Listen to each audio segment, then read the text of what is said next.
मैदानाकडे आपले लक्ष राहील. तुर्तास आपण थेट जाऊयात. करुणा मुंडे यांची पत्रकार परिषद सुरू आहे.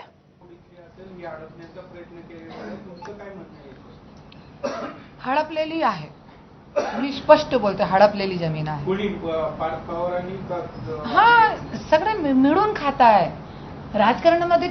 मी अगोदर सांगितलेलं आहे, राजकारणामध्ये आज कशाला, आज मी छोटे घराची एक खूप नाहीये, मी एक इतके मोठे घराण्याची सून आहे जे पूर्ण भारतामध्ये गाजणारं नाम माननीय गोपीनाथ मुंडे, धनंजय मुंडे असे मोठे घराण्याची मी सून असताना मला आज पक्ष काढावा लागला.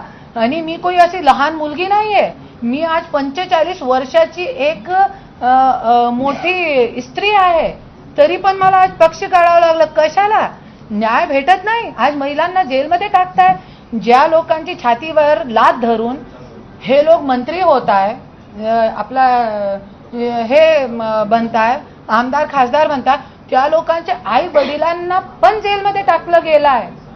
गायकवाड फॅमिली, त्यांना मी बघितलेलं आहे, पूर्ण आमदार होते त्यांच्या पाठीमागे, ते लोक इनोसेंट आहे, मी बघितलेलं आहे त्यांना. 75 वर्षाची महिलाला तुम्ही जेलमध्ये टाकताय, त्यांचे 77 वर्षाचे पिताजीला तुम्ही जेलमध्ये टाकता फक्त राजकारणचा गैरवापर करून. त्याच्यासाठी मी हे पक्ष काढलेला आणि तो मला पण काय गरज नाही होती.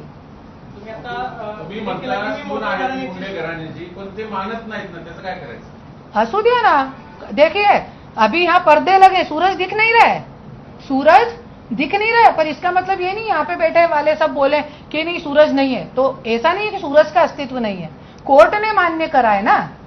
किसी के मानने नहीं मानने से कुछ नहीं होता. सूरज का अस्तित्व है तो है, भले इस कमरे में पर्दे लगे हैं, सूरज नहीं दिख रहा, तो इसका मतलब ये नहीं कि सूरज नहीं है.